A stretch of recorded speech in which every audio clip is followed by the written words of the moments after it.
Good morning students. आज मैं आपको 12th अकाउंटेंसी में सम नंबर 27 करवाने जा रही हूँ। ध्यान दीजिएगा, मैं सम रीड कर रही हूँ, ध्यान दीजिए। ए, बी और सी एक फर्म में 5:3:2 में लाभ विभाजित करने वाले साझेदार हैं। ए ने सी को व्यक्तिगत रूप से गारंटी दी है कि उसका लाभ पूंजी पर 10% वार्षिक ब्याज लगाने के पश्चात रुपये 22,500 से कम नहीं होगा। साझेदारों की पूंजी क्रमशः 1,20,000 रुपये, 75,000 रुपये एवं 60,000 रुपये थी। वर्ष 2018 में लाभ पूंजी पर ब्याज काटने के पूर्व 1,19,250 रुपये था। लाभ हानि नियोजन खाता बनाइए। A, B and C are partners in a firm sharing profits and losses in the ratio of 5:3:2. Sharing A, however, personally guaranteed that C's share of profits after charging interest on capital at 10% per annum would not be less than rupees 22,500 in any year.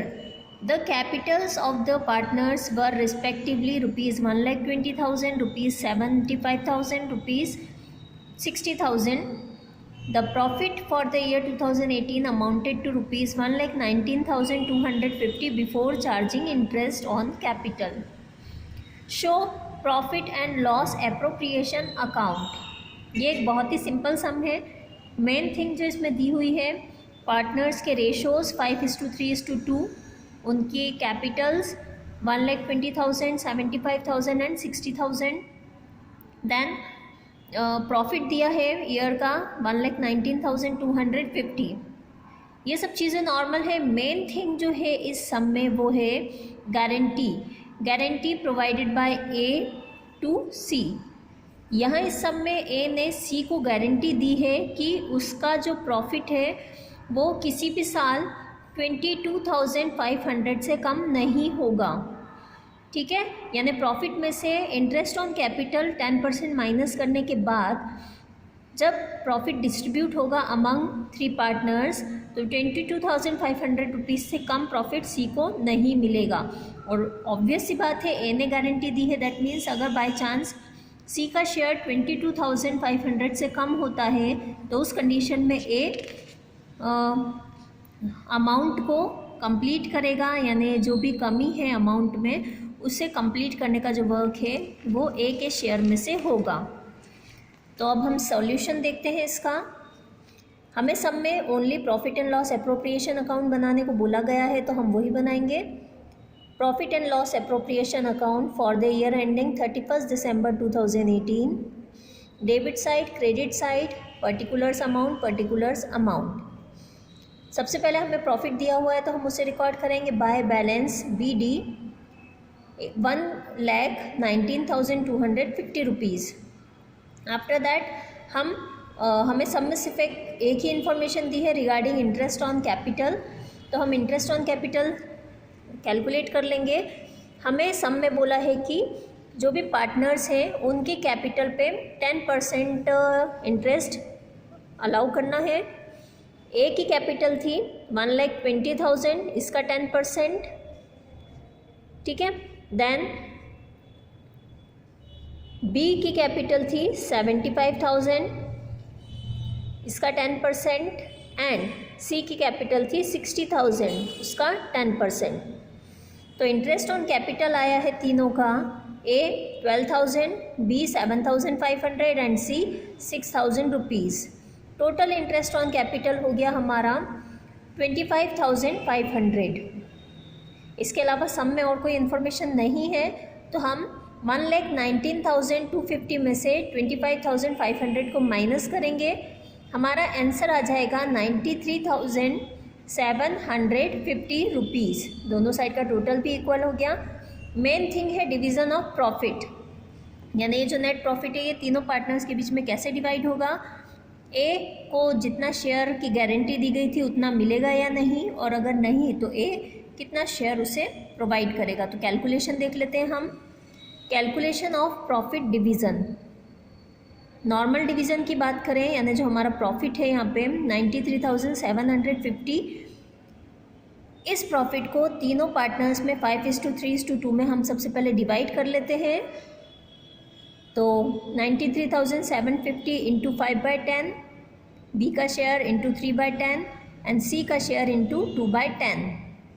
तो normal division करने पे हम देख सकते हैं कि ए का share हो रहा है 46,875, बी का शेयर हो रहा है यहाँ पर 28,125 और सी का शेयर हो रहा है यहाँ पर 18,750।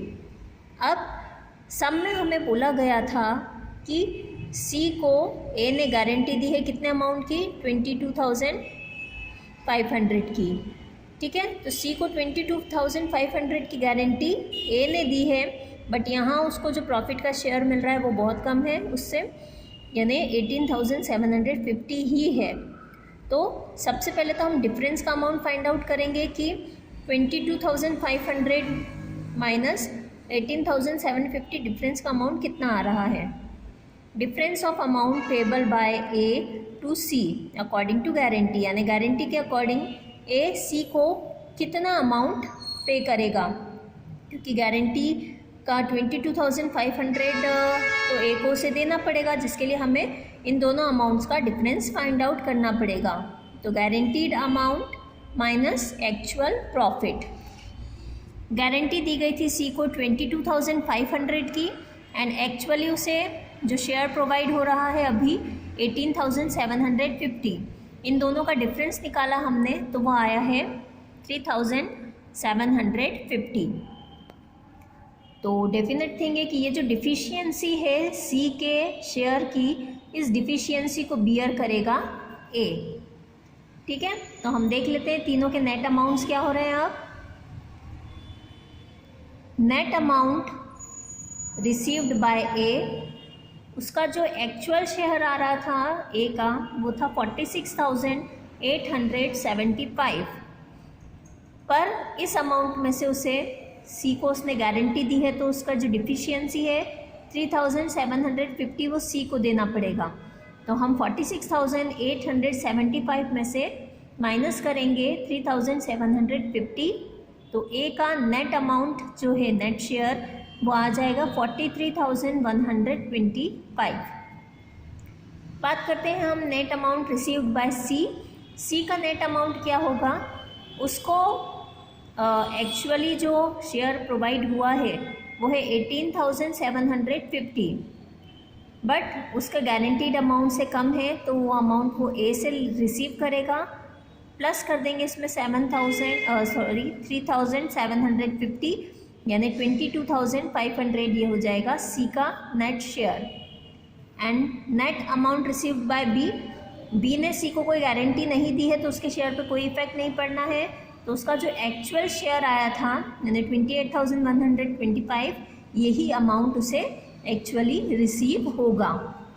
तो सम में हम to net profit transfer to capital account, A का नेट अमाउंट जो हमने अभी कैलकुलेट किया 43,125, बी का एज इट इज़ 28,125 एंड सी का गारंटीड अमाउंट जो था उसका वो 22,500। इस तरीके से टोटल अमाउंट जो है प्रॉफिट का 93,750, ये हम profit and loss appropriation account में लिख के दोनों साइड का टोटल इक्वल कर देंगे। यहाँ ये सम कंप्लीट हो गया। ये जो सम था हमारा ये था रिगार्डिंग गारंटी बाय पार्टनर्स। इसकी थ्योरी मैं आपको ऑलरेडी पहले वीडियो के थ्रू बता चुकी थी, तो आप उसे देखिएगा, बुक में रीड कीजिएगा और इस सम को सॉल्व करने के लिए ट्राई कीजिएगा। Okay, thanks for watching.